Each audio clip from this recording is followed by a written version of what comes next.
بسم الله الرحمن الرحيم، والصلاة والسلام على أشرف المرسلين سيدنا محمد صلى الله عليه وسلم. أهلا وسهلا بكم في قناة حوارات مفيدة. اللي أول مرة يتابعني يشترك في القناة ويفعل زر الجرس عشان يوصلكوا كل جديد. طبعا انا جايه اكلمكم النهارده عن اليومين دول بقى ايه الجو مكعبل شويه، يعني ايه فتره الربيع ديت بيبقى الجو متقلب شويه شويه، حر شويه، هوا شويه، ساقعه. يعني ما بيبقاش الجو مستقر قوي عندنا. طبعا احنا كلنا بردانين وكلنا تعبانين وولادنا كلهم تعبانين. طبعا انا بنتي من ساعه الجو بدأ، يعني هو حر شويه وبعدين رجع ان هو ايه قلب هوا. الفتره اللي بتاعت نوت الحسوم دي وهوا بقى ايه الخماسين والكلام ده كله، عارفين انتوا ريح الخماسين وكده اللي بتبقى في فترة شم النسيم.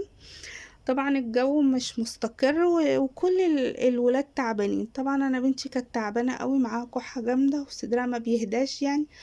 فكان عندي بقى ايه بصراحة حاجة كده كنت جايباها من عند العطار عشان الكحة.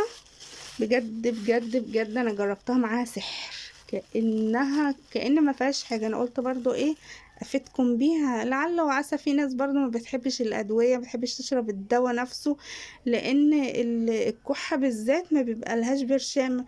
عشان الواحد يمسك البرشام يحطها في بقه يشرب وراه بقه ميه وخلاص على كده ايه هيخف. لا، لازم بقى ايه دواء. وفي ناس بتقرف من طعم الدواء، انا من الناس اللي بقرف من طعم الدواء.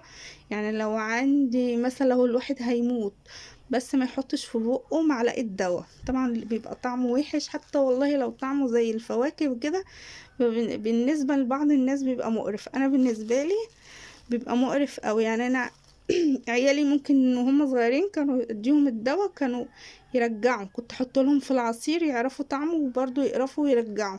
كانوا مدوخيني برضه بسبب الموضوع ده. المهم مش هطول عليكم لكم. هو العطار عطاني ايه تمام. يمكن مثلا لو مكوناته موجودة عندكم في البيت ممكن تعملوا ايه، تعملوا انتوا بنفسكم بدل ما تروحوا تشتروا من عند العطار. ساعات الحاجات دي بتبقى متوفرة ايه عند الناس يعني وكده. المهم ايه الطبق اهو اللي انا ايه هفضلكوا فيه المكونات بتاعكم واقول لكم المكونات بتاعته ايه. يمكن ايه لو موجودة عندكم المكونات بتاعته في البيت بدل ما تبعتوا حد يشتري، يبقى انتوا كده ايه استفدتوا من الفيديو وعملتوا ايه بيه وخلاص. المهم انا كنت باخد حبة كده من الاعشاب دي وبحطها في ايه، يعني مثلا حبة كده في ايدي يا دوبك على قد كوباية، اروح حطهم في كنكة واحط عليهم كوباية مية ساقعة وازود شوية صغيرين عشان الغليان وكده. وقت الغليان طبعا لما بتتبخر المية بتقل. طبعا بحط زي كوباية وربع كده في الكنكة واسيبها بقى ايه تغلي زي 5 دقايق 10 دقايق مش اكتر من كده على نار ايه هادية. واسيبها بقى خلاص. بمجرد ما بطفي عليها بعد 10 دقايق بسيبها برضو 10 دقايق تاني. المية تمتص الايه من الاعشاب دي كده ايه الفوائد بتاعتها، وبغطيها وبسيبها ايه 10 دقايق. بعد ال10 دقايق بحليها بقى بسكر، بحليها بعسل الموجودة عندك ايه يعني. وبتحبي لو ما بتحبيش مثلا سكر او عسل او حاجه بتحطي كده عادي مفيش اي مشكله. في ناس بتعصر ليمون كمان، بس انا ما بفضلش الليمون لانه بيتعب المعده شويه. تمام زي ما انتم شايفين كده. يعني انا ايه العطار عطانا ايه الاعشاب دي فيها ايه ده ورق لورا. تمام خليكم معانا كده. ودي ورق جوافه. لو استعملتوا ورق الجوافة لوحدها مع اليانسون حلو قوي. لو استعملتوا الخلطة دي جميلة جميلة جميلة. انا هقول لكم على الخلطة برضو واقول لكم ايه اللي ينفع لو ما عندكوش. طبعا الخلطة فيها حلبة،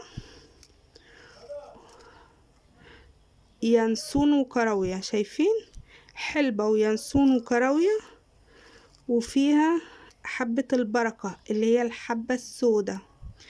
اللي حابب ان هو يستفاد من الخلطة دي او حابب يعرف محتوياتها ايه ممكن ايه لو انتي مش شايفة كويس من الفيديو ممكن تكتبي في ورقة اللي انا هقوله. تمام يعني هي فيها زي ما شايفين دي حلبة وحبة البركة وينسون وكراوية. تمام ديت اللي هي الحبوب عبارة عن ايه اهو، فيها شايفين حلبة وينسون وكراوية وحبة البركة، ماشي كده حلو. ومعانا الاوراق بقى دي عبارة عن ايه، ده ورق جوافة، وده ورق لورا، وده نعناع، وده حلفة بار. حلفة بار ده انا معرفش بقى ايه، انا لما سألته ايه العيدان دي، بحسب قش وكده، قال لي دي اعشاب اسمها حلفة بار، قال لي دي حلوة قوي، استعمليها مرتين 3 في اليوم هتجيب معاكي من الاخر. شايفين؟ اللي عايز يعرف تاني، الاعشاب عبارة عن ايه، حلبة، كلنا طبعا عارفين الحلبة، ينسون وكراوية وحبة البركة، وايه تاني، ورق لورا ونعناع وحلفة بار وايه، ورق جوافة. دي كلها موجودة فين، عند العطار. طبعا لو عندك حاجات من دي، طبعا ورق اللورا موجود عندنا الحمد لله في البيوت كلها. ورق الجوافة ده سحر للكحة، مع اليانسون مع حبة البركة، يعني لو ما عندكيش بقية الأعشاب مش مشكلة، أهم حاجة ورق الجوافة مع حبة البركة مع اليانسون، ده سحر بجد بجد، سحر حلو قوي. يعني انت لو ما عندكيش، يعني في حتى في الصيدلية دواء اسمه جوافة او ورق المهم، ده بيبقى ايه، خلاصة ورق الجوافة، ده بيبقى للأطفال الرضع وكده، عشان ايه، عشان الكحة وكده. في ناس بتبقى تعبانة عندها أمراض معينة ما بتقدرش ان هي تاخد مثلا أدوية معينة، فبيبقى بالنسبة لهم الأعشاب دي بتبقى مفيدة. طبعا بنتي كانت تعبانة قوي بسبب الكحة دي، فجبت لها معاه عشان هي تعبانة عندها حساسية ميكوفيلين، تاخد معلقة 3 مرات. يعني انا ما روحتش دكتور ولا حاجة، هو الدكتور في الصيدلية عطوهولها. طبعا ده برضو بيهدي لو انتي ما بتحبيش الاعشاب.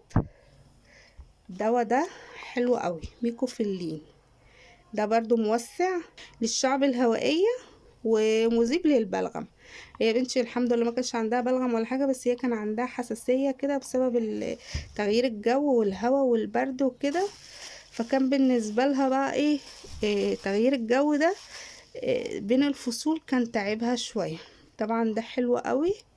اللي ما يعرفش مثلا، اللي في ناس بتحبش الادويه وكده، بس ده يعني هو طعمه بصراحه مقرف شويه، انا ما بحبش الدواء عشان كده بالنسبه لي طعمه مقرف، انا ما بحبش الادويه. تمام، يعني برشام ماشي، ممكن لو بلعت شريط برشام على بعضه عادي مفيش اي مشكله، بس ده حلو قوي قوي قوي.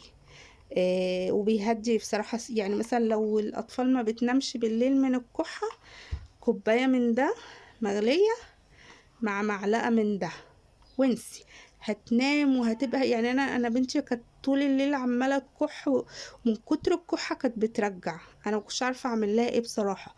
والله من ساعه ما عطيت لها ده صدرها هدى كده، وجبت لها كمان ده من الصيدليه، بجد الحمد لله بقت تنام، ومكنتش بقيتش اسمع صوتها وهي نايمه بالكح. بس الحمد لله، وطبعا الشفاء ده في ايد ربنا سبحانه وتعالى، وربنا يشفي الناس كلها ويعافي كل مبتلي يا رب، ويشفي كل مريض. متنسوش بقى الاشتراك في القناة وتفعيل زر الجرس عشان يوصل لكم كل جديد. وشكرا، والسلام عليكم ورحمة الله وبركاته.